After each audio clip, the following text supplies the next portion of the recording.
Over the last 20 years, I have been a television and radio reporter in the Pacific Northwest. And during that period of time, I have passed along to the public hundreds of news stories from all portions of the world about the UFOs, the unidentified flying objects, the flying saucers. I have seen UFOs, but in all of those news stories, I've detected one missing fact, one incredible, glaring omission.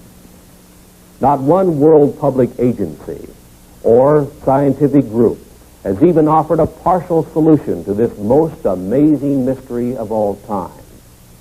No public authority has told us who are the overlords of the UFO, and why are they here, right now, at this time. There is no Air Force defending any portion of this planet that can truthfully deny that the following documented incidents did take place and that similar incidents are taking place almost every day somewhere in the world. In the southeastern United States, military aircraft have disappeared, and UFOs have been connected with those disappearances. Near Pascagoula, Mississippi, 2 shipyard workers were taken aboard a UFO and given physical examinations. In 1976, in Kentucky, 3 women were taken aboard a UFO and terrorized while the humanoid crewman of the UFO gave them physical examinations. In Wyoming, in 1975, an oil exploration foreman, while elk hunting, was picked up by a UFO along with the elk and was medically examined and returned to the elk hunting area by the UFO crewman. In Arizona in 1975, while working in open country, Travis Walton was zapped away for 5 days and kept aboard a UFO. A few weeks previously, near Alamogordo, New Mexico, a member of the U.S. military was examined by the humanoid crewman of a UFO. Rather than reveal that fact, the U.S. military found duty for Staff Sergeant Charles L. Moody in Western Europe. Before the kidnappers of the UFO, humans seemed helpless. The largest circulation newspaper in the United States offers $1 million reward for decisive UFO information. According to UFO contactees, this is what a UFO humanoid crewman looks like. This is the best UFO photograph in the world. The military took it years ago and kept it secret. NASA reveals its UFO policy. NASA astronauts have seen UFOs. You learn for the first time what the Air Force Academy teaches its cadet officers about the reality of the UFO. You learn UFO fact, not science fiction.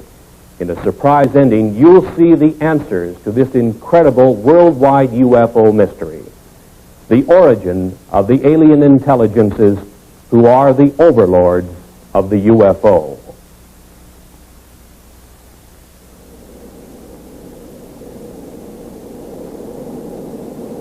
You know, Captain, I keep thinking about a real problem, and it's bugging me. What's that? Well, remember the TWA case when Captain Schemmel dived under a UFO and about a dozen passengers got hurt? Boy, I sure do, yeah. Ever think of what that would be like on a 747? Well, I've thought about it, but I don't talk about it too much. Well, we got 300 or 400 passengers and 20 stews moved around the cabin. Most of the passengers don't keep their seat belts fastened. Now, if a big UFO came on a collision course, and with a 747 cruising at over 600 miles an hour, we'd have just a couple of seconds to take an evasive action of some sort, a dive or a zoom. 300 people would be smashed around and a lot of them hurt. Some could be even killed. You couldn't tell what would happen in that cabin. Probably panic. Well, panic at the least, but, you know, even if you got control and got down okay, the airlines couldn't hide a thing like that. But the FAA doesn't want to hear about UFOs, and they don't tell us, that's for sure. Now, if we talk about UFOs to the news media, we somehow get blacklisted and our jobs are in jeopardy. As an airlines pilot, no matter how many UFOs I see in the air, I'm not telling anybody about it. In the last half of this century, there has been one mind-boggling giant of a mystery, which has overridden the knowledge gathered by mankind through the ages. There seems to be no answer to the reason for the appearances of the unidentified flying objects, the UFOs. Public opinion pollster George Gallup reports that perhaps 15 million U.S. citizens, scientists, and other responsible observers have seen the so-called flying saucers, the UFOs. Who are the overlords of the UFO? What is their origin and their mission?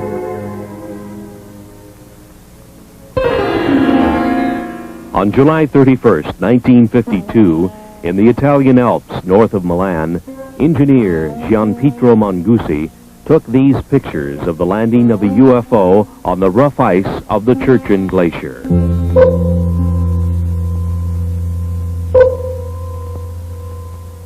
The UFO landing was only 3 minutes in duration. A humanoid in some kind of spacesuit with equipment on his back emerged from the UFO, walked partway around it, and then re-entered, and Mangusi had the pictures to prove it.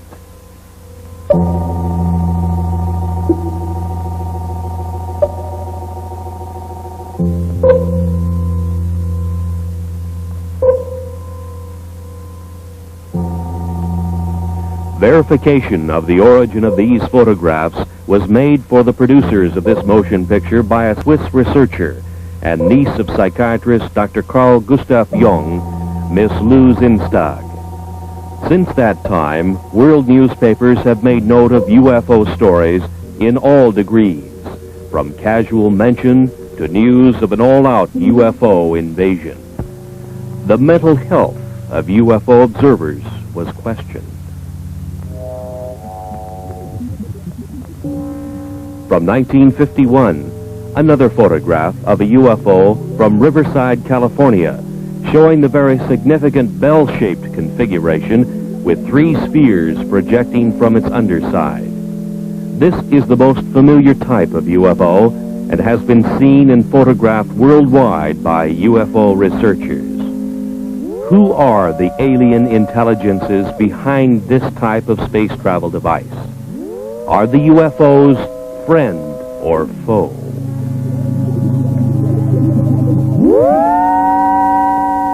In 1973, another significant UFO picture shows not only the anti-gravity device operational, but also with it is a smaller degravitated sphere under the control of the alien intelligences of the UFO. Who are the overlords of the UFO?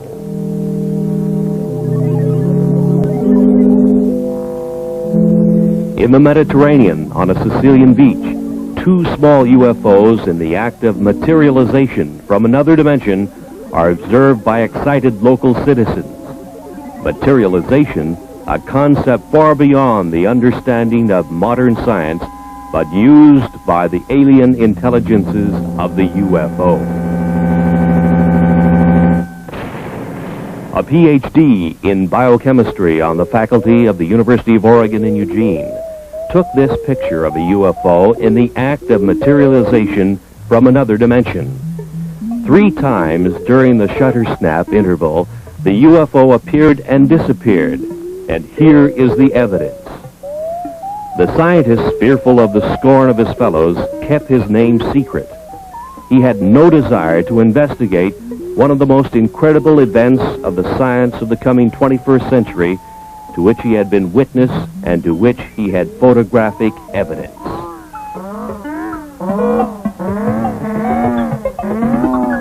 Kidnappings have occurred of military jets, people, and automobiles full of people. The military is helpless, and so are the police departments of the world. Where is the origin of the UFOs? UFO Quebec carried this sketch of a UFO humanoid crewman with a map of the star system in the vicinity of Zeta Reticuli, many light years away. This was indicated to UFO contactees Betty and Barney Hill. Is it truth, or is it a cover-up story? 2 UFOs over San Francisco, similar to UFO surveillance stories and photographs to come from every major city in the world. Iron Curtain scientists have stated publicly their feeling not only that UFOs are real, but that they have the same type of experiences which match those published in the Western world. We now reveal the facts of the UFO which couldn't be kept secret. The planet's most incredible unsolved mystery. Despite the cover-up efforts of world governments, a world silenced by fear, and a helpless world military, private scientific investigators all over the planet have contributed the UFO evidence which we now reveal. The UFO, the secret that couldn't be kept, that can no longer be covered up. Mount Rainier in the state of Washington was the area where private pilot businessman Ken Arnold, flying back to his Idaho home, first saw 9 disc-like flying objects on the sunny afternoon of 24 June 1947. They were moving at 1,500 miles an hour, a speed far exceeding anything we could put into the air at the time. When he landed his airplane at Pendleton, Oregon, he reported the sighting of inverted saucers moving at incredible speeds. The next day, on the radio news broadcasts and in the newspapers, the story sensationalized the term flying saucers. The previous summer of 1946, a member of the U.S. military encountered a giant UFO in a near-miss aerial situation, and the Air Force kept the threat to air safety secret. This event happened on the first day of August 1946 to the man second in charge of flight safety for the U.S. Tactical Air Command, Captain Jack E. Puckett. Captain Puckett's UFO encounter occurred about 30 miles from MacDill Air Force Base near Tampa, Florida, where his twin-engine C-47 airplane nearly collided with an airborne object about twice the size of a B-29 bomber, or about 300 feet long. His report further described the UFO as being cigar-shaped or cylindrical, and with what appeared to be glowing portholes. Governmental agencies have not responded to anxious questions from UFO observers. The Federal Aviation Administration has no UFO policy or opinion. The U.S. Air Force says it has aborted its UFO study program. No answer has been publicly given. UFOs still continue to be sighted worldwide.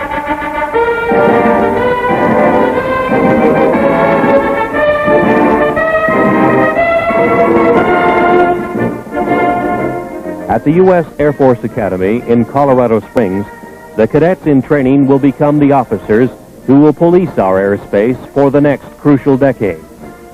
While in the air, in the most complex airborne machines that our engineering science can design, they will encounter the far more sophisticated UFO, which worldwide research has now shown can disable the most reliable electrical and electronic systems of an airplane. The course of instruction at the U.S. Air Force Academy must contain some reliable information concerning the reality of the UFO. Of all government agencies questioned, the most responsive answer to that question has come from the Department of Physics at the Air Force Academy in a letter from its former director, Colonel Anthony J. Maione, who says in part, "In this text, an expanded section on UFOs and extraterrestrial life is included.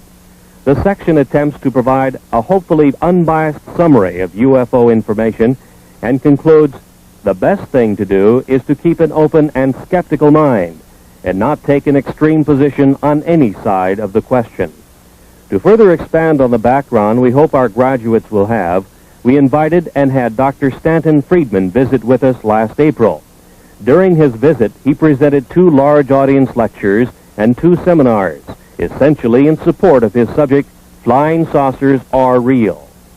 I hope you gather that we do make a continuing and real effort to provide our students with all views of current topics. They are expected to come to their own mature conclusions based upon the broadest foundation of knowledge and information that we can provide. Yours truly, Anthony J. Maione, Colonel, United States Air Force, Professor and Head of the Department of Physics. He tells of the text, Introductory Space Science, and reveals exactly what the cadets at the Academy are being taught about UFOs today.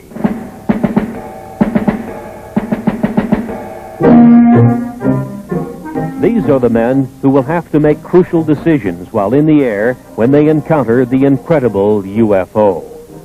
In the past, officers of the air forces of the world were given no instruction or any preparation whatsoever for this mind-chilling experience when they meet the spacecraft of the overlords of the UFO face to face. Nor have our astronauts been given proper instruction.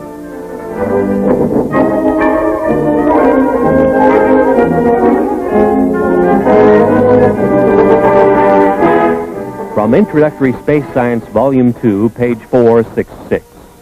We should not deny the possibility of alien control of UFOs on the basis of preconceived notions not established as related to the UFO. Our physics may not apply. From available information, the UFO phenomenon appears to have been global in nature for almost 50,000 years. Known witnesses have been reliable people. This leaves us with the possibility of alien-controlled UFOs by visitors to this planet from this solar system or other solar systems.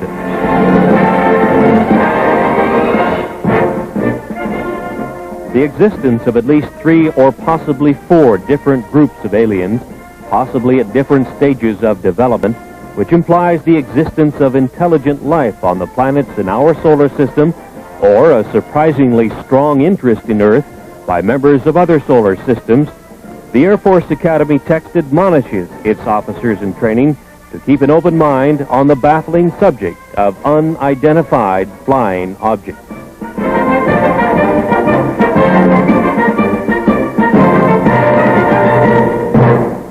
Maybe it's the honeymoon capital of this corner of the galaxy. Maybe the lecturer selected by the U.S. Air Force Academy to establish for their officers in training that flying saucers are real was Stanton Friedman. He had been appearing on the lecture circuit in various U.S. colleges as a UFO analyst with a high level of scientific training. Friedman's academic background includes a bachelor's and master's degree in nuclear physics from the University of Chicago. His employment background included much high-level work in space science in the area of fusion rocket research and nuclear-powered aircraft. He was 14 years with such aerospace contractors as TRW Systems, Westinghouse, and General Electric. He says UFOs are the most challenging scientific problem of this or any other age. He made the following statements in public in Seattle, Washington, the home of one of the world's largest aerospace manufacturers, Boeing. The government has never really said what it's been credited as saying, that there are no flying saucers. They really word their press releases very carefully.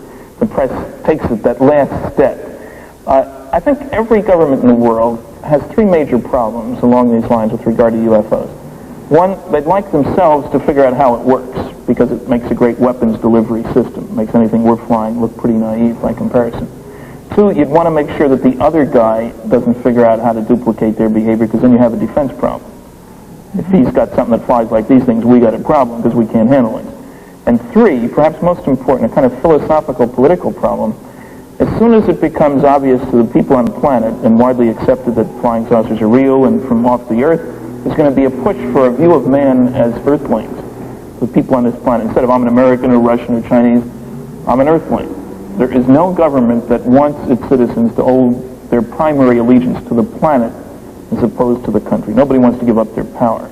And you know, all these jokes about take me to your leader, that's wishful thinking. What's funny about those is that there is no leader to be taken to. There's nobody who speaks for planet Earth. So there are enormous political problems with anybody saying, yes, there's somebody out there and he's coming here and he doesn't want to talk to me as a representative of the planet. How do we choose who speaks for the planet? I don't know.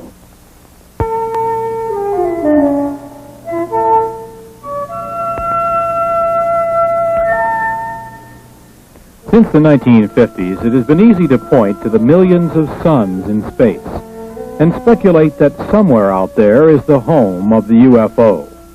That UFOs are spacecraft from some other Earth, orbiting some other sun, just like ours. From a visible sun in the visible universe. Perhaps so, perhaps not. But the UFOs could also be from an invisible dimension, in the invisible portion of the universe, which our science cannot easily detect. Perhaps one or possibly both of these concepts will one day be the explanation of the origin of the UFO. The Air Force Academy text on space science concedes that 2, 3, or even 4 levels of alien intelligences might be involved.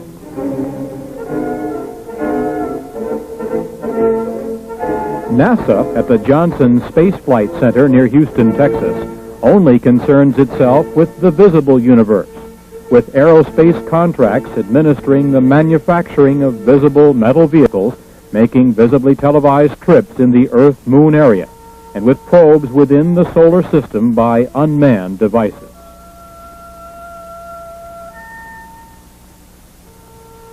NASA astronauts in their Skylab make a track across the nighttime sky, lit by millions of suns. The activities of the astronauts are minutely planned and carried out, but the framework is that of Earth science as we understand and engineer its applications. There seems little room for productive scientific speculation, perhaps because of the $38 billion NASA space budget, which is highly criticized in many quarters.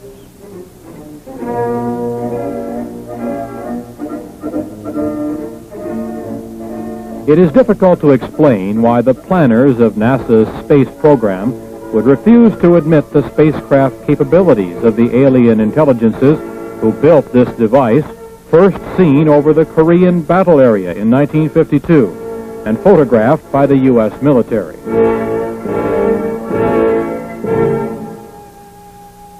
This picture was available to NASA. Obviously, it is not a picture of anything manufactured by humans on this Earth.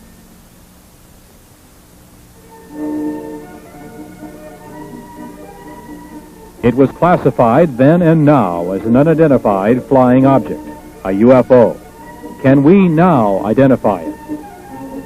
Is this actual photographic evidence that proves that alien intelligences use a spacecraft like this to travel from their dimension to our reality? Is a Watergate-type scientific cover-up involved? Let's now examine that possibility.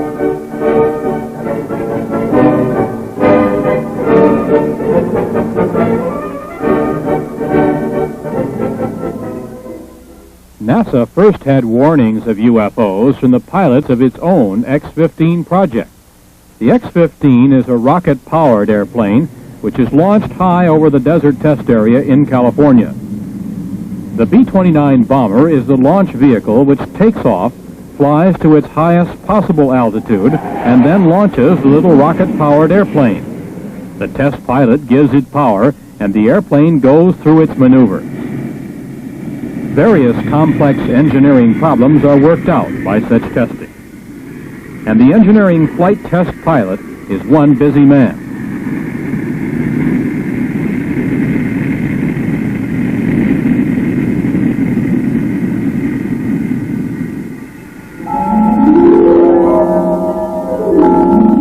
But on May 30th, 1962, test pilot Joe Walton photographed 5 disc-like objects from the X-15 rocket test airplane.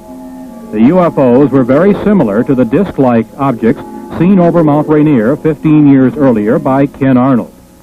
NASA made no public mention of what the discs were, their origin, or any scientific speculation whatsoever about this observance of their X-15 project by intelligences of the UFO. On July 17th of that same year, this time at an altitude of about 58 miles, Test pilot Bob White noted that he had UFO company and photographed unexplained objects even closer to his X-15. Across the nation, news headlines state that 26 astronauts have seen and photographed UFOs. The public is puzzled by NASA's silence on the subject. The producers of this motion picture were answered on 2 occasions by high public affairs administrators of NASA, who stated, "It's not in our charter to investigate the UFO."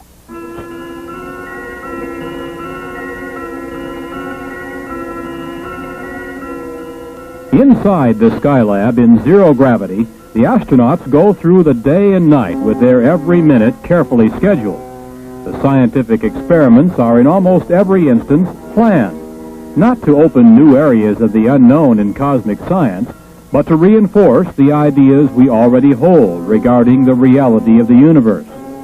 Planners have left no time or leeway in which the UFO can be postulated, thought about, or examined. Certainly, few startling public announcements have been made of any new discoveries during space missions. No new theories have been advanced. Astronaut Jack Lausma in Skylab 3 saw a glowing red object making its way across a field of his vision. He photographed it from his little planetoid in space, the NASA Skylab. It could have been explained as a meteor glowing red in space, except that there is no atmosphere in space whose friction could heat a meteor to a red glow. Was it a UFO observing Skylab? NASA remains silent.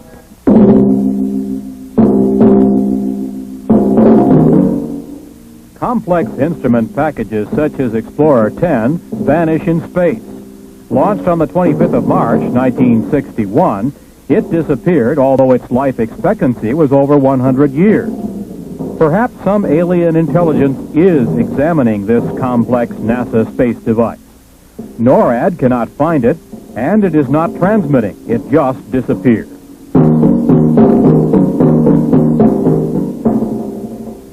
What is the photographic evidence that UFOs are watching our every space move?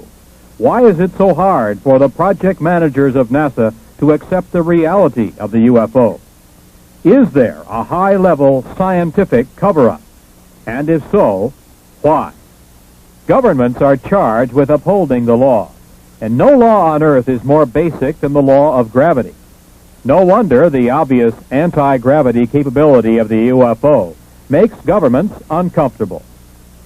Bravely, some astronauts have stated that they believe in the reality of the UFO and the capability of the UFO to defy gravity while our giant rockets consume enormous amounts of fuel, putting a simple space capsule or Skylab in orbit. In the dark blue of space, in silence orbiting the Earth, the Skylab is the planetoid home of its crew. The crew is like the NASA test pilots in the X-15, busily occupied and concerned with the scientific work outlined for them by their NASA masters. Life support in Earth orbit is a scientific victory in itself and a major achievement for Earthlings. But outside alien intelligences are again observing the progress of man from Earth. 2 UFOs are photographed by an astronaut during a spacewalk. The hatch is open. The astronaut is working his problem. Again, 2 UFOs flit by. Just moving lights, something that could be easily ignored unless we obtained other pictures and other explanations. Actual pictures which could identify the UFO as a solid object with a mission and under intelligent control. One of the most remarkable instances of UFO photography took place in 1968, here above the Boeing Space Laboratory, south of Renton, Washington. Several photographs were taken of a UFO by then 14-year-old Scott Silty. It showed its anti-gravity capabilities as it hovered over the center in 2 locations. His efforts produced probably the only detailed shots of a UFO materializing to show configuration and portholes. His junior high school instructor, Jim Holm, was given the negatives to develop. Holm said he didn't know what to expect, but became a believer when he saw what the young Silty had apparently captured on film. When they came in that morning and they said, hey, we got the pictures we were talking about, naturally, you know, junior high students, you're a little bit reluctant to believe everything they say. But then, you know, as things proceeded, what happened was I developed the pictures, and we know the results now. What is your impression of what that object is? I'm always hesitant, but I would have to say that believing the students and the type of students they were, it almost definitely had to be some type of a flying object. Right out there. Right. And it's a little eerie. The thing that shook me up at first is I was reluctant to believe them. And when I printed or developed the film, I really couldn't see that much. But I was shocked. I have to admit, I was shocked when I put it in the enlarger. And through the enlarger, I could see a great deal more of what the object looked like. Like the portholes. Right. That was, I would say, the portholes was the most shocking part, because then it looked different than just a glow in the sky in a certain form, like you always hear the thing, you know, swamp gas and that sort of thing. But no swamp gas is going to have portholes or a configuration, geometric, the way that was. One man who has spent the last 25 years researching and keeping track of UFO sightings in the United States is Seattle fireman Robert Gribble. He has spent his spare time gathering all data possible that will help him keep track of when and where they take place. The pins on this map indicate sightings in the U.S. for just 1 year. Over the past quarter century, he has come to some conclusions based on the number of sightings he has recorded. We have received and recorded some 30,000 sightings since 1955. Have you noticed any particular patterns that developed in pinpointing UFO sightings on these maps? No, we have found no marked pattern, although we do believe that they are following two procedures. One, a surveillance of the land areas, a very close surveillance, and a close surveillance of the people, and it seems to fluctuate from one to the other. Now, through all these years of research, you must have drawn some conclusions about what they are, what the UFOs are. Well, we firmly believe that what the people are seeing in those objects which we have classified as unknown are actually vehicles not manufactured on this planet. How can you draw that conclusion? How do you know? Well, the vehicles have been seen in the United States, and there are good records of this for the last 200 years, and actually the records go back into history for some 3,000 years. The same things that were seen then are being seen today. We understand that there are several hot spots in the United States, UFO sighting areas, and one of them happens to be in the southwestern United States in Utah. There have been a tremendous amount of sightings in the southwest over the years, with a very large concentration in the Utah area.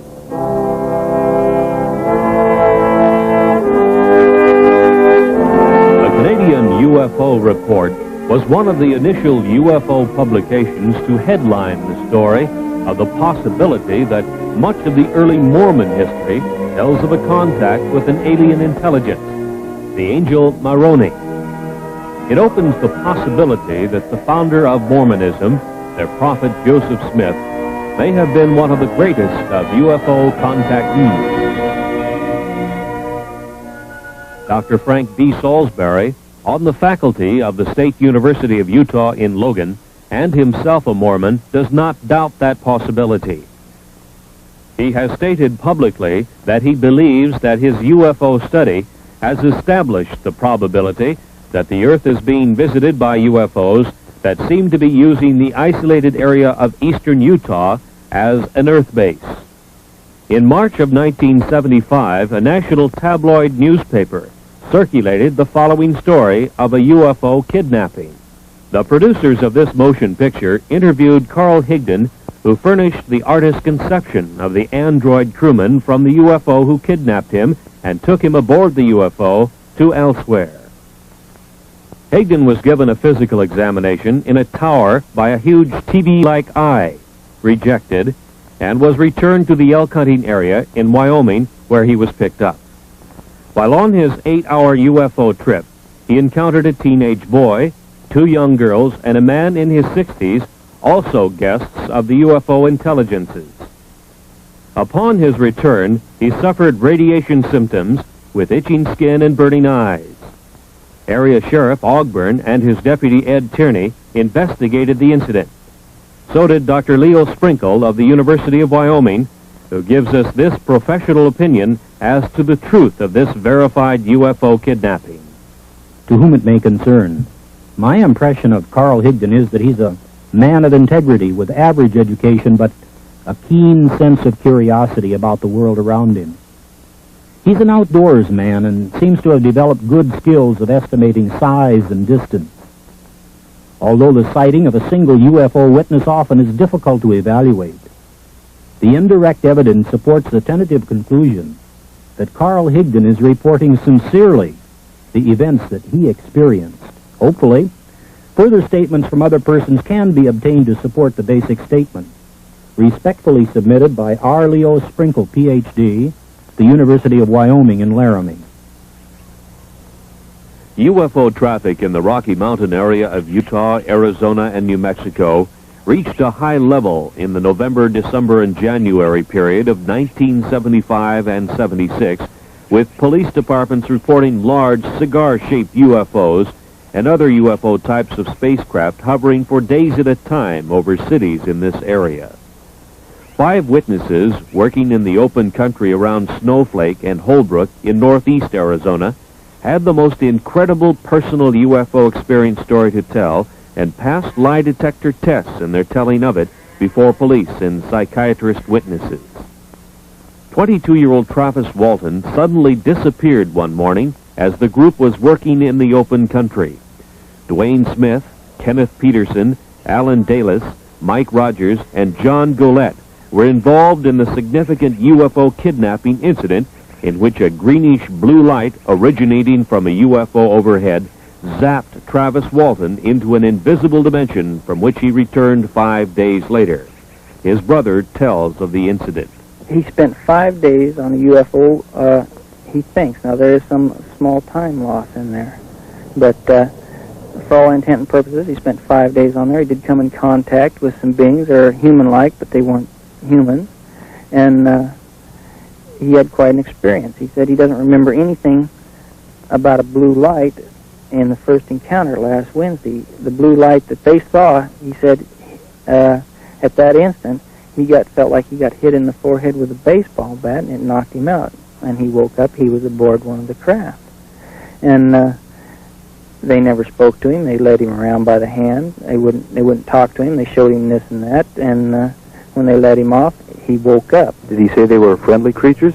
Smiled all the time, friendly, never harmed him. They were just as nice as they could be. But there was a total lack of communication, either verbal or mental. And he said that's what made him so upset, that he couldn't speak with them. That's what he was very, very disgusted about that, nervous and just plain disgust, the chance of a lifetime, and they wouldn't cooperate. Obviously, Dwayne, you know your own brother probably better than anybody else. Do you believe the story? I've never seen him play a practical joke in his adult life. A psychiatrist tells of his examination of Travis. Our conclusion, which is absolute, is that this young man is not lying. There's no collusion involved, no attempted hoax or collusion with the family or anyone else. There's a rumor around that there's contracts. There are no such contracts. No motivation for a lie. Any possibility of lying or hoax as you see it? None whatsoever. As we have indicated, UFOs can create a tremendous spatial energy flow. One of the most startling examples of that occurred several years ago on Vashon Island, which is located in the Pacific Northwest in Puget Sound, not far from Seattle, Washington. It was near the tiny town of Vashon that several UFO sightings had taken place in the late 1960s. So the fact that local residents had seen such phenomena was not startling. But the fact surrounding one of the incidents was unusual, to say the least. So it was out in that area? Yeah. On the night of the 19th of February, 1968, Detective Lieutenant Terry Ullman was dispatched to an old gravel pit area west of town. Some young people had seen a UFO, and the King County Sheriff's Office was sent to investigate. The temperature was 50 degrees. Ullman tells of what he saw. Well, there was a lot of ice. It really had no reason to actually be there. It wasn't that cold out. And did it have a certain consistency or something unusual about it? Well, it was 1.5 inches thick and was rather milky and bubble. Mm-hmm. And what was the impression that you had, or why did you have the impression that it was some strange phenomenon that created this? Well, I can't be sure about that, except it was entirely too warm out to have ice like that. One of the other officers had responded to a UFO call at that same location the night before. The UFO energy flow had apparently left a solid sheet of ice as it supercooled the area below the UFO as it took off. At the freezing temperature of 32 degrees, it would take some 113 hours to freeze the pond 50 feet in diameter with a sheet of ice 2 inches thick, and the weather had not been that cold. The UFO did it. Because of official concealment, denials, and just plain ordinary bureaucratic cover-up during the 1950s and 60s, many cases of UFOs establishing themselves as a menace to commercial airlines' safety of flight had been concealed. One night, 10 of 85 passengers aboard an American Airlines commercial flight were injured when their pilot, Captain Ed Bachner, took evasive action to avoid a UFO encounter. It happened to flight number 966 on the night of 17 July 1957 on a flight from El Paso to Dallas, just 50 miles east of El Paso over Salt Flats, Texas. The UFO continued along the Gulf Coast to Gulfport, Mississippi, where it turned north. Traffic control radar tracked the UFO, and the military was alerted. In the vicinity of Meridian, Mississippi, the Wing Intelligence RB-47 electronic surveillance airplane tuned in the UFO's emission on its ALA-5 pulse analyzer. As it moved west toward Dallas, Texas, the pulse train of the UFO was analyzed as having a 3,000 megacycle envelope, a duration of 2 millionths of a second, and a repetition rate of 600 times a second. This was identifiable electromagnetic emission from a UFO, which was also being tracked by military and Federal Aviation Agency radar. The UFO circled Dallas and Fort Worth, Texas, and headed north to Oklahoma City, and continued its track north, followed by the Wing Intelligence electronic surveillance aircraft. This was continued until the U.S. Air Force plane was to run low on fuel near Forbes Air Force Base. At 1:45 on the morning of April 3rd, 1975, some 20 or more law enforcement officers in 5 North Carolina counties pursued a bright, glowing, unidentified alien spacecraft. Newspaper headlines told of a major incident which was, in effect, kept secret from the rest of the nation. Newspapers, radio, and television all over the world remained silent on the stories because wire service editors did nothing to emphasize their significance.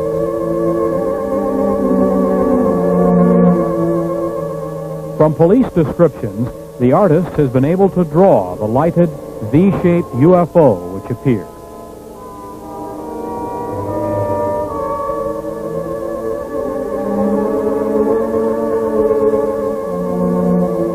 No responsible agency gave to the public any scientifically supported explanation of the origin or mission of the alien space travel device.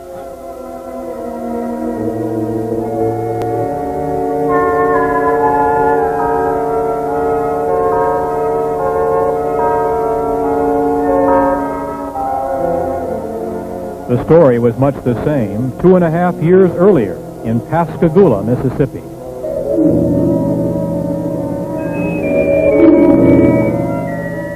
The Pascagoula Press first headlined the story October 12, 1973, and told the nation about two shipyard workers, Calvin Parker and Charles Hickson, who had their fishing trip interrupted by a glowing, blue-lighted UFO which landed near them.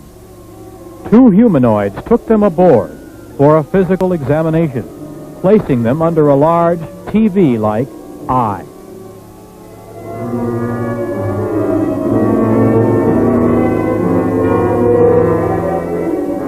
Scientists were quoted as saying that the UFO report was true.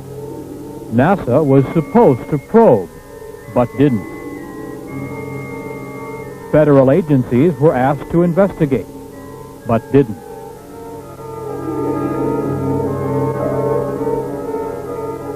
Hickson said the creatures from the UFO seemed friendly, but that they acted controlled, as if they had a specific thing to do, and did it. They were about 5 feet high, pale and ghost-like, with crab-like hands and rounded feet. As Hickson and Parker were taken aboard, they suddenly began to float on air, became weightless, and totally helpless.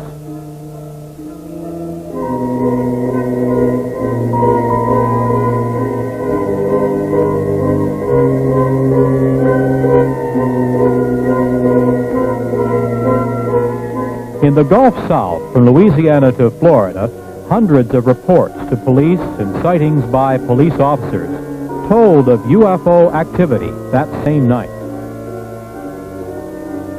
No government agency concerned itself with this UFO kidnapping publicly. Luckily, Hickson and Parker were returned. But what of the kidnapped victims of the UFO intelligences who are not returned? Are the UFOs friend or foe? Or are they conducting a project in which humans become nothing more than guinea pigs? This is serious speculation. Kidnapped victims seem to end up on a missing persons list, and no agency on Earth can locate them. The alien intelligences of the UFO are from somewhere, either in our dimension or from another dimension, which is difficult for anyone to detect. Misunderstanding the complete dominance of man by the UFO intelligences led the city fathers of Ocean Springs on the Gulf Coast to seriously decide to solve the problem by passing a law prohibiting the landing of UFOs in that area. Alderman William F. Dale, Jr. thought the local police should be able to handle it. It almost became a law, but the mayor of Ocean Springs, Tom Stennis, broke the tie vote. He said, "Let's make them welcome." As yet, no world governmental agency has demonstrated the power either to make UFOs welcome or to combat their landings and possible kidnapping. It's obvious that humans are helpless.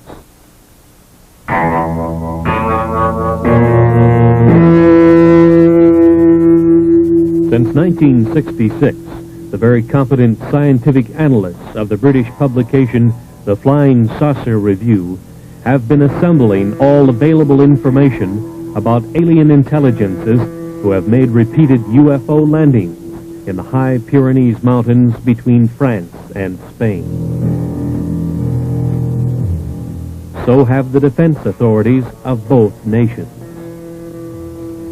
The UMO intelligences claim they come from what we know as Star System Wolf 424, some 14.6 light years from Earth, 90 trillion miles. Near their home planet, their UFO space travel device enters a black hole in space. A giant energy whirlpool vortex which hurls their spacecraft into another dimension in which time hardly exists. From this, they emerge into our dimension, into our solar system, and proceed to their expeditionary target, Earth.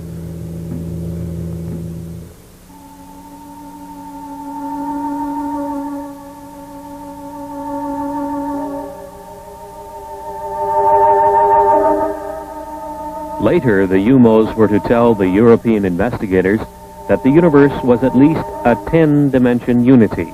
Perhaps even more, they were not certain. But they knew of and used at least 10 dimensions of reality. Each reality was separate from each of the others. Each of the 10 realities had its own rules of energy manipulation. Even though there were 10 dimensions which were open to space travel, reckless energy misuse in one dimension can disturb the cosmic unity of another dimension and its inhabitants.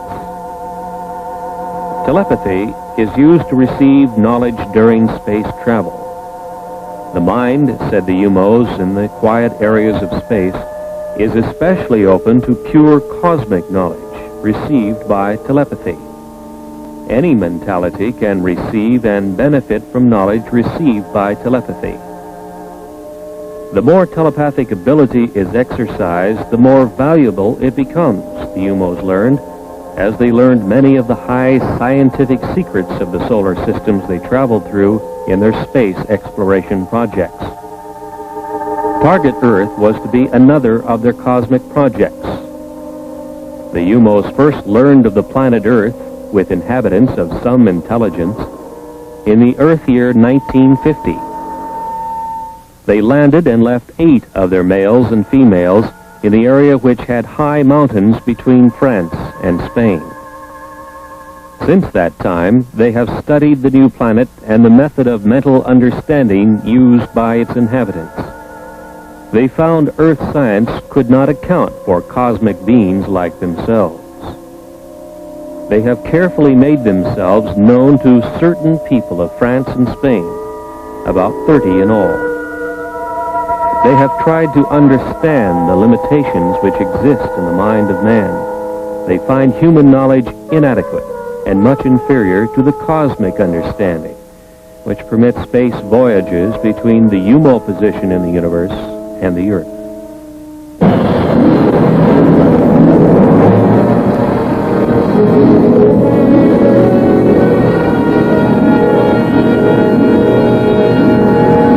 At 800,000 miles, Jupiter looks to the Earth-developed eye like this. To the UFO, perhaps different. Jupiter's moon, Ganymede, is some 8,000 miles away and moves in its orbit. Its diameter, 3,000 miles. The UFO intelligences took a heat measurement of the Jupiter hotspot. They compared the measurements to that of the surface of their sun and found it about the same. The other Jupiter moons were identified: Europa, Amalthea, Callisto, as they were named by Earth astronomers.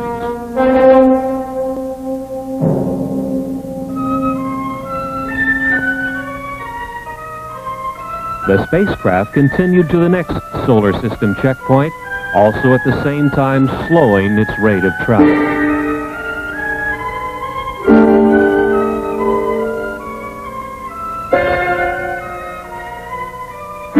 Saturn was identified with its strange moon, Titan. Titan rolled along the equatorial plane of Saturn like a wheel on a road. The UFOs identified its atmosphere, methane. In the vicinity of Saturn, they tuned to the history and the totality of knowledge of the solar system, accumulated since the time the sun was born. Knowledge lost, and knowledge still used, and knowledge to be rediscovered. It was from this Saturn knowledge store that the UFO intelligences learned of humankind's achievements and failures. They learned, too, of the state of development of the plant and animal life and all details of Earth and the other planets. They continued their journey past Saturn, its bright rings shining a dark space blue in the Titan sky.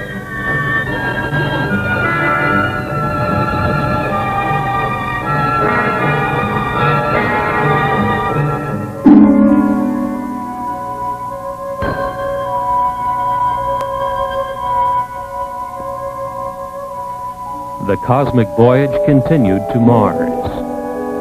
A close look at Mars revealed snow at the base of its mountains of Mitchell. On Mars, with its thin atmosphere and low water vapor content, the snow behaves differently than on mountain peaks on Earth.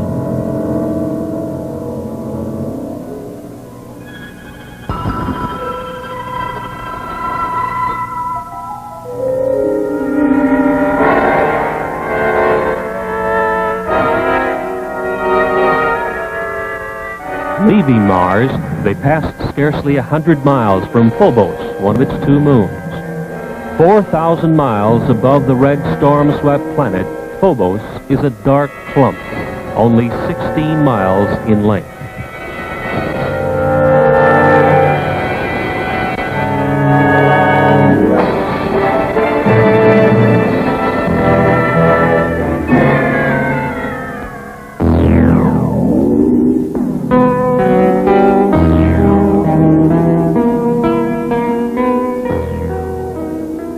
The final checkpoint of the cosmic voyage brought a strange and beautiful sight.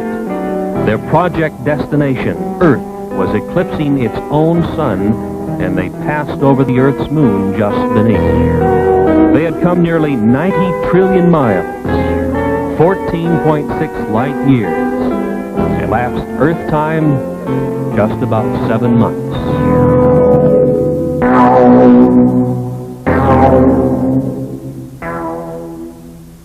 Came now the moment to synchronize the UFO's space travel time with the time of the expedition's target, Earth.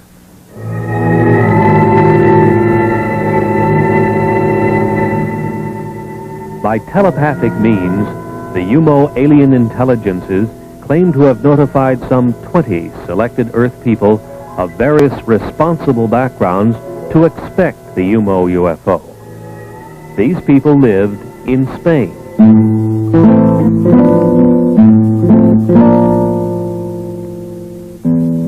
The British Flying Saucer Review headlined an attempt by the Spanish Air Force to intercept the UFO.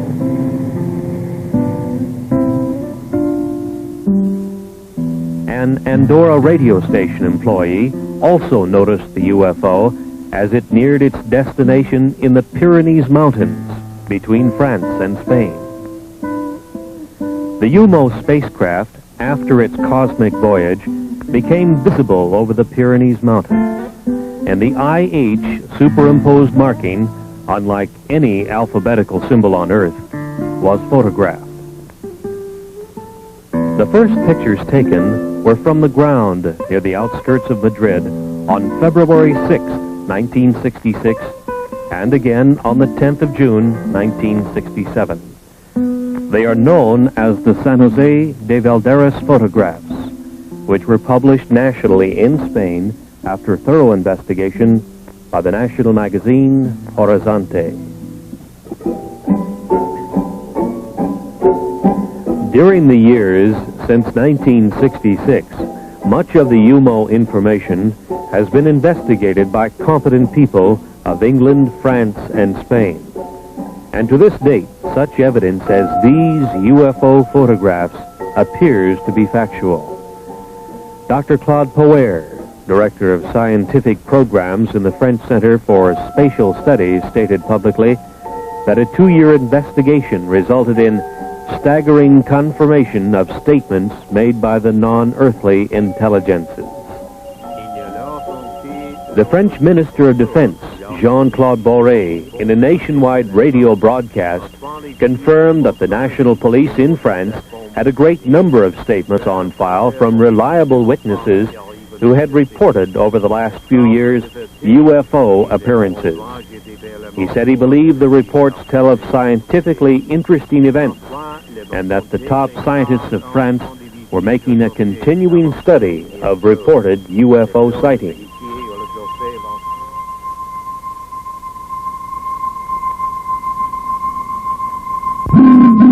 From those files comes this photograph of a UFO taken at night as it was tracked across France.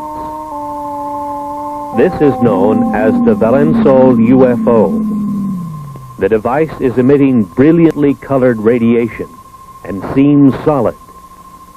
If so, it is obviously capable of defying gravity.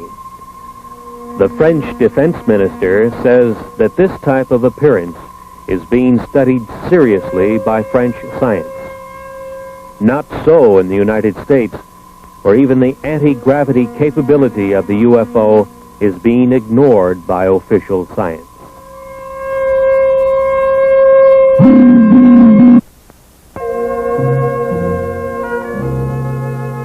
As they said in Spain, the alien intelligences of the UFO may originate from a planet called Umo, 16 light years from Earth, and they may not have. If we are to understand the origin of the UFO, we must be ready to vision another dimension which penetrates our earthly reality. It is a higher energy dimension from which the UFO can materialize to our vision, our cameras, and our scientific instrumentation. It is back into this higher energy dimension that the UFO returns to report to those who sent it out. The crew of the UFO is an especially designed robot humanoid which was produced to do its job in both dimensions. Target Earth is a long-time intelligence and sample gathering project of the aliens of the UFO. The incredible energy manipulation which enables UFOs to move between dimensions seems to occur underwater.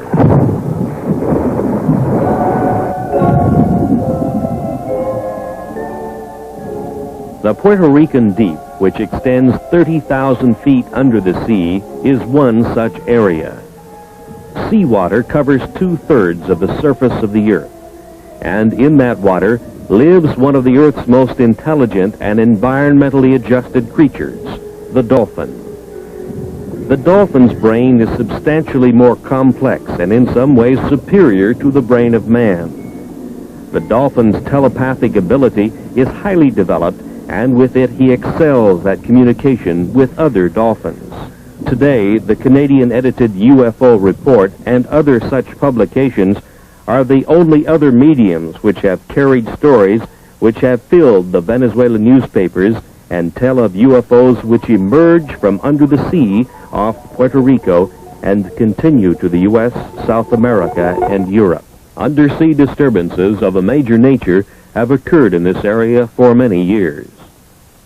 The National Oceanic and Atmospheric Administration's NOAA satellite had communications blacked out many times as it passed over the area, some 800 miles up in its orbit, reported Dr. Wayne Messigian of Longwood College in Farmville, Virginia. In 1945, the U.S. Navy lost 5 torpedo bombers and a large 4-motored flying boat searching for the lost Navy pilots. Commercial and private airplane pilots have seen their aircraft under this strange influence lose instrumentation and electrical control. Airlines issue denials and pilots are afraid to talk in public because of fear for their jobs. In March of 1973, a series of events near Caracas, Venezuela, a few hundred miles to the south, established what may be a link between the very deep ocean areas of the Caribbean and the UFO. On March 22nd, hundreds of people witnessed a pair of flying objects trailing blue smoke as they approached from out of the sea and then hung motionless near the Caracas airport. Then, with a shrieking sound and a burst of orange flame, separated and vanished, one to the east and one to the west. For the next 9 days, UFOs rose out of the sea, hung in the air, remained motionless, and in various manners cavorted over the metropolitan city of Caracas, Venezuela. The Caracas newspaper, Ultimas Noticias, carried the UFO stories and reached the conclusion that thousands of its readers are now convinced that by evidence of their own eyes, UFOs have an undersea base in the Caribbean. UFO traffic into and out of the sea was seen by hundreds of witnesses. Other water areas have also been the site of UFO traffic. Teleportation occurs in the vicinity of a UFO. In May 1968, a well-known Buenos Aires attorney, Dr. Gerardo Vidal, and his wife and children, in a Peugeot 403, were teleported 4,100 miles by a UFO and put down near Mexico City unharmed. This Ford was teleported hundreds of miles in South Africa because it was near to a UFO which degravitated it and transported it, says the Flying Saucer Review. The aliens of the UFO are energy manipulators of a very advanced nature, far beyond our science. In the search for the method of communication with alien intelligences of space, such as the overlords of the UFO, some of the most significant work in the world has been done by Dr. L.G. Lawrence, president of the Ecola Institute of San Bernardino, California, a research foundation. Dr. Lawrence is one of the world authorities on the use of biological sensors, such as that of the friendly laboratory philodendron, which senses the pain of Dr. Lawrence.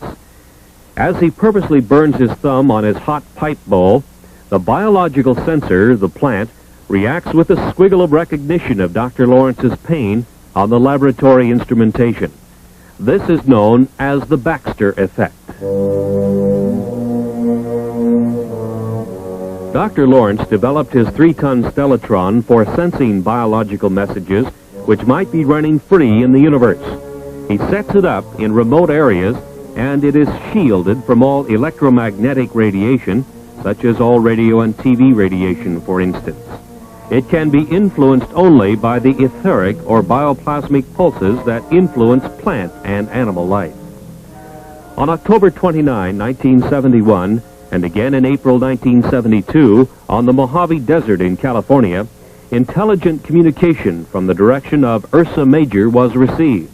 One star of that system we know is the North Star.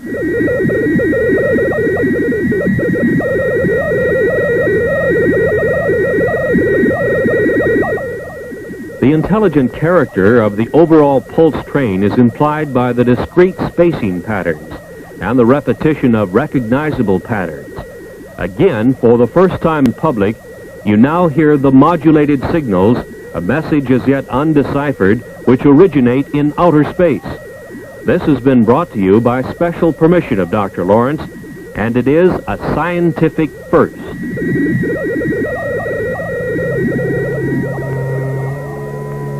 Dr. Lawrence reminds us that radio telescopes, such as this giant multi-million-dollar installation in Puerto Rico, have had no results whatsoever in either sending or receiving messages in space. Radio telescopes seem useless in receiving cosmic messages, probably because they are looking and listening to the wrong possible sources. He recommends biological sensors instead. His low-cost equipment has resulted in a tape recording of interstellar communication, and it is on file with the Smithsonian Institution in Washington, D.C. There is perhaps no more convincing witness to the UFO than the world-famous Israeli psychic Uri Geller, whose mind-boggling extrasensory powers have baffled millions of people all over the world.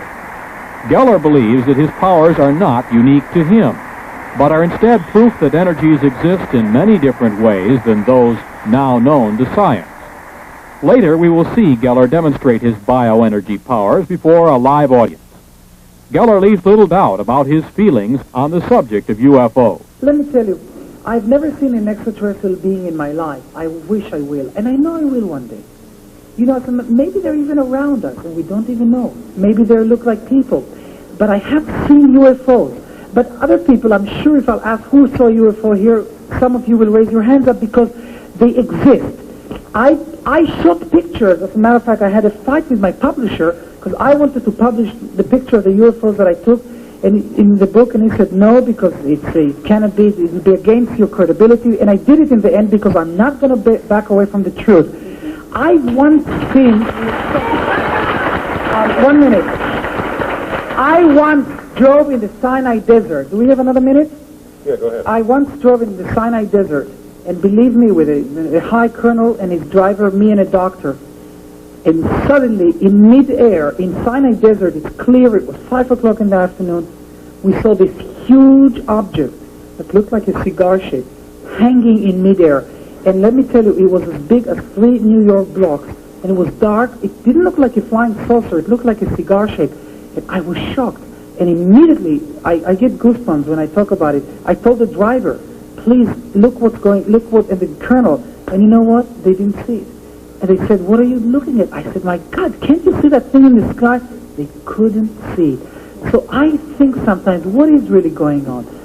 Is it really implanted in my mind? Is it really not out there and only, or is it there and only the people who believe in it can see it? I don't know. There are questions that I can't answer myself. Some call him a magician. Others call him a sorcerer. Some even call him a messiah. But whatever they call him, the world has never seen anyone quite like Uri Geller. So when Geller recently toured the United States, it was no wonder the crowds turned out to greet him, to witness his powers, and to line up for autographs on the cover of his new book. They stood in line because they had just witnessed an extraordinary sight.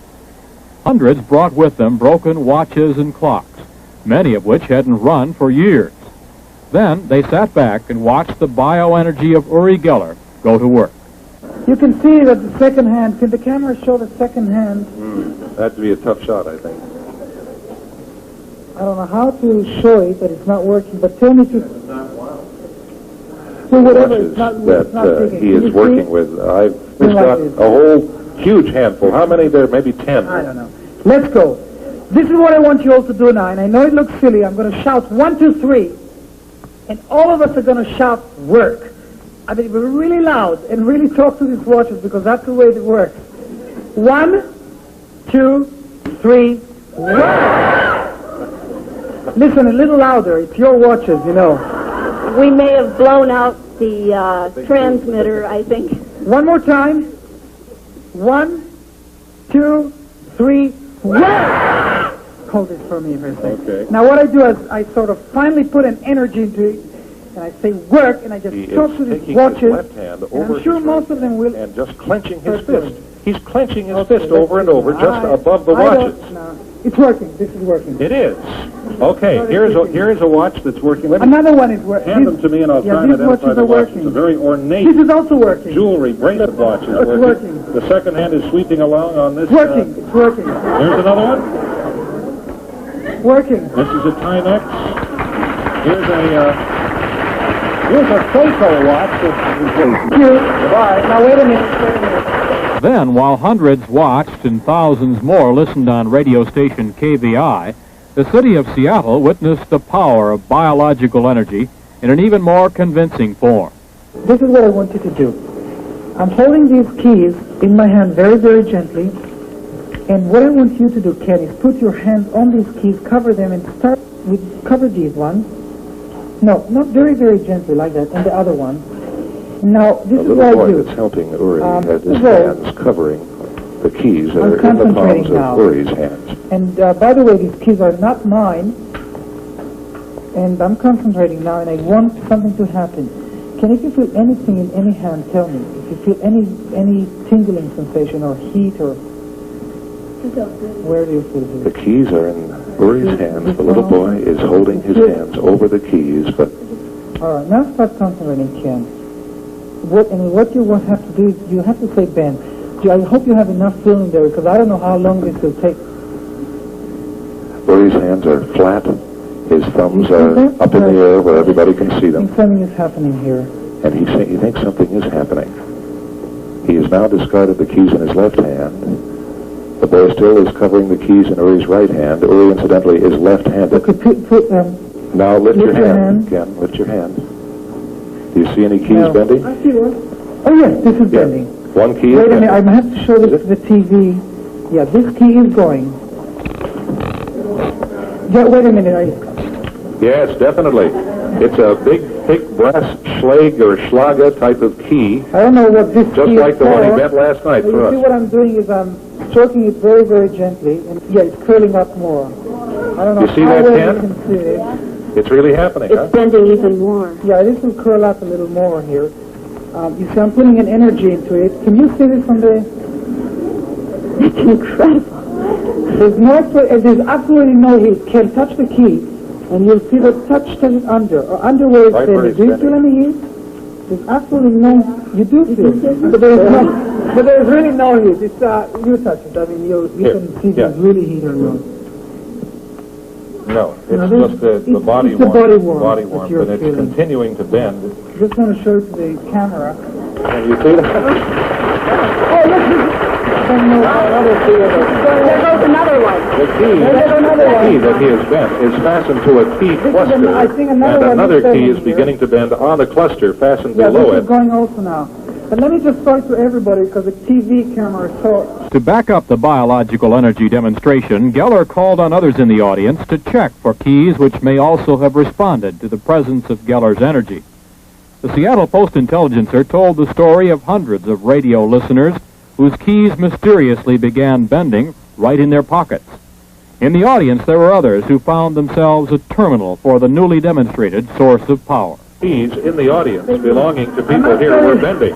And we've seen keys, a couple of women have shown him, which are beginning to bend. Here's a lady who is gray-haired, and she's just handed him a key. That is bent. And it is beginning to bend. Very slightly, but noticeably. It's unreal because you know what's unbelievable here? That usually the kids that are coming to me, that their keys bend, and usually it happens to children. Why? Because children are more open-minded to this. I mean, look, look at these keys, they're totally bent. Would you say that it's necessary for a person to believe they can bend before they will bend? You see, a child believes that he can bend a key because he's totally innocent to it. He totally believes that his key can bend, and it does. And it starts, and look, I mean, these keys are, I mean, you can't use these keys anymore. The scene is in the southeastern United States, and the photographer, Todd Anthony, is out to take his first trial pictures with his new 8mm motion picture camera. He goes to his local airport to photograph the action of a commercial airliner making its landing. The airplane makes its approach, and following it comes the big surprise, a UFO. The UFO, exhibiting anti-gravity capabilities, follows the airliner right down to the surface of the Earth to its landing. The UFO is a bell-shaped type, which has been seen and photographed all over the world since the 1950s. From Australia to Western Europe to South Africa to Mount Palomar in California, where George Adamski made excellent still pictures, all with the same bell-shaped configuration with 3 spheres on the bottom. There are some very significant things about this UFO type. Under the bell-shaped hull are 3 spheres. It is these globes which, when excited by a high energy level, cause the UFO to become immune to gravity. At this point, the UFO begins to take on a glow. At a higher state of excitation, it is ready to move into its home dimension, a dimension which is not light years away, but right here, interpenetrating our reality. A significant amount of scientific research evidence now seems to confirm the amazing fact that UFOs such as this are interdimensional spacecraft. These same types of UFOs have been photographed, invisible to the human eye, by means of ultraviolet filters, and have been found to be trailing our commercial airlines flights at 35,000 feet, just as this flight was tailed by a UFO right to its landing. This time, it was visible. We have presented evidence that many times commercial flights near a UFO have lost electrical control and their aircraft instrumentation. Pilots have confirmed this fact. Passengers have been injured as pilots have taken evasive action when surprised by a UFO which to them seemed to be on a collision course. Yet no world scientific agency or government group has seriously studied the problems of UFO encounters, or kidnappings, or losses of aircraft due to the UFO. Is the UFO mystery truly a scientific Watergate, an incredible and dangerous cover-up? Understanding of the UFO may be beyond our science and political system, but it is not beyond the human mind. The alien intelligences of the UFO and the human earthlings are all common inhabitants of the cosmic energy intelligence continuum. Dr. Lawrence at Ecola Institute showed us with his stellatron that the alien intelligences of the UFO might be in cosmic communication by use of a high-level energy which we know as etheric, bioplasmic, orgone, or nearly 100 similar names. but it is unrecognized in our science and in our civilization, which runs and communicates on the energies of the electromagnetic spectrum. Uri Geller mentally directs his biological energy and that of other people, and they bend metal keys. In the vicinity of UFOs, aircraft lose electrical control and instrumentation, and without doubt their structural integrity is also affected by this energy which bends keys. Other more incredible things are happening. During a single year, for instance, nearly 10,000 head of farmers' livestock have been mutilated in an area from Texas to eastern Oregon and Washington. Police and agricultural scientists alike are helpless. No flying predator exists which mutilates an animal's tender parts or swallows it up completely, leaving behind a bare skeleton. UFOs can be blamed, says the University of Wyoming student newspaper.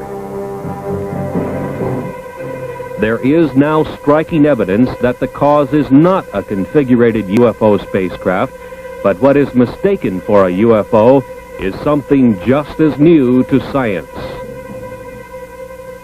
Invisible flying predators, which can be photographed with the aid of an ultraviolet filter 18A and Ectacolor film. This was first accomplished by Trevor James Constable, a UFO researcher for a quarter of a century. Constable, in Southern California, builds equipment which gathers orgone energy, or etheric or biological energy. Years ago, he noted that his energy-gathering devices attracted invisible critters. He also photographed them at 35,000 feet through an ultraviolet filter near a commercial jet. They were invisible to the pilot. This is an artist's drawing by Don Dixon of one of the frames of the research camera's film showing the invisible flying critter. Apparently, the predator sought by farmers and county sheriffs nationwide is the animal killer. The invisible flying predator. There seems no other explanation of what has happened to the thousands of mutilated animals. Once again, a new scientific door is opened, and through it we see invisible animals which can fly by degravitating themselves and which seem to live off the biological energy of other land-bound animals. They may or may not have any connection with the spacecraft UFOs, but it seems they have been mistaken for configurated UFOs with their humanoid crewmen, bound on their separate mission of the study of the Earth's inhabitants by means of kidnappings and sample gathering of Earthman's devices.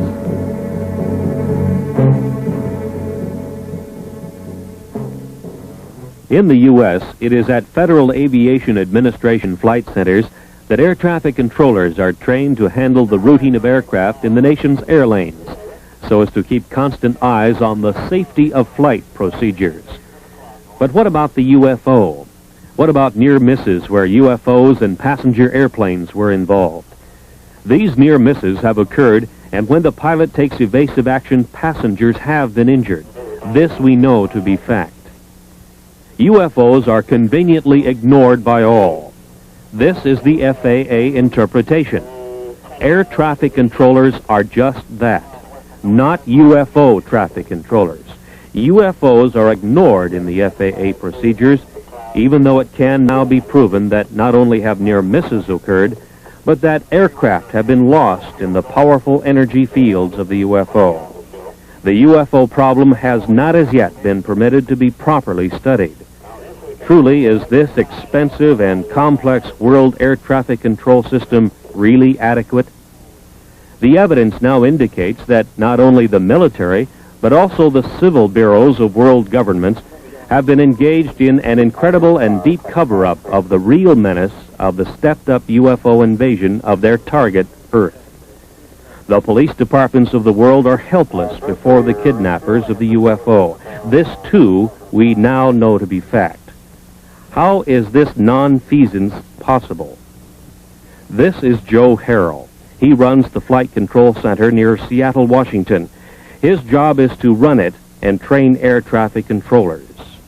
What we wish to point out now by a question is how extremely expensive governmental bureaucracy is able to ignore an obvious peril to world citizens by simply non-admission of the existence of this mind-boggling problem.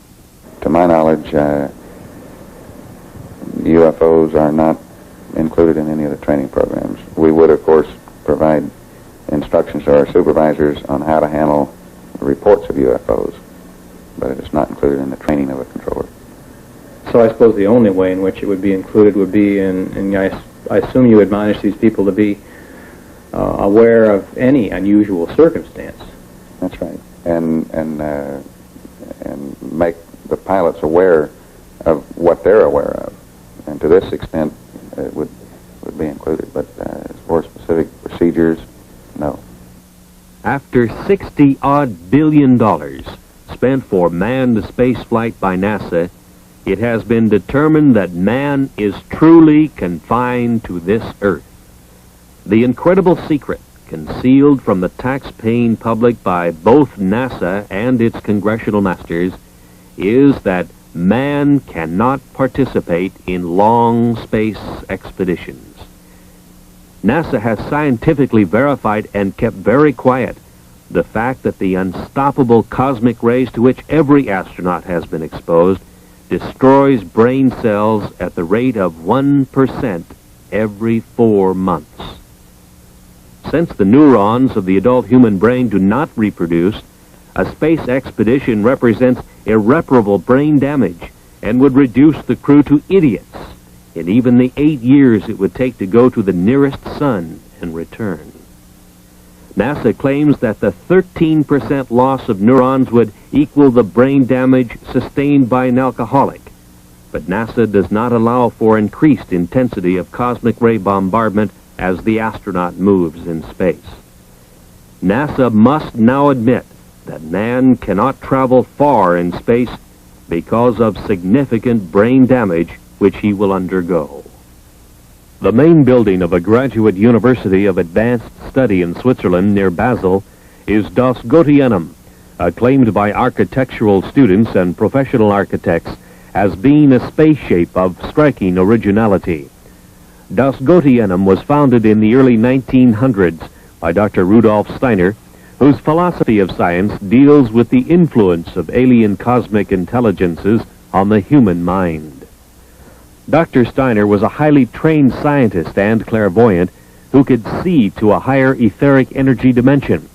He could see a view of cosmic reality which is denied to normal human vision. In some 6,000 lectures attended by the best minds of Europe, he made his observations known to those who would profit from this higher knowledge. This information is now available.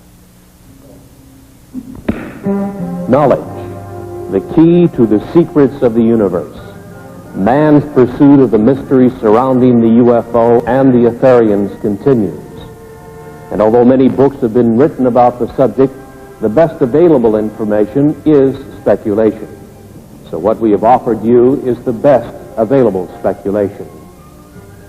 2 questions. First, who are the Etherians? Notwithstanding their similarity to man, the Etherians' body is different from man's.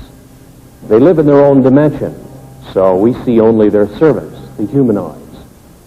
The Etherian overlords of the UFO have thinking minds, feelings, and emotions like we do. They have a strong sense of will and a strong sense of purpose. And they live in their own dimension, so they can't set foot in our material world, according to Dr. Steiner. Next, why are they here? Why are they interested in Earth humans? Maybe we are doing something here on Earth that is disturbing their world, their dimension. Maybe we are doing something here on Earth that is upsetting the balance of the universe. UFOs have been seen for centuries. Is this recent stepped-up activity over the last 30 years due to some recent disturbances within our dimension? Maybe we have sent giant shock waves throughout the universe, and the Etherians are here on Earth, trying to find out what they can do about this intrusion. One thing could well be the high harmonics of the sonic boom of the supersonic bomber, such as the B-1. An interdimensional space quake could have sent shock waves into their dimension. And of course, atomic devices could be another element that is disturbing beings in other dimensions. But the Etherians seem to be sampling our dimension by human kidnappings and the taking of animals and the taking of sophisticated electronic devices made by our Earthman scientists. The Etherians seem to want to know what we are doing, and we had better know too. Think about what we are doing to ourselves, because it could have a profound effect on beings in other dimensions. And this whole question about UFOs could be a much larger question than devices simply flying around in our airspace. We will meet the Etherians, the overlords of the UFO, when we are worthy.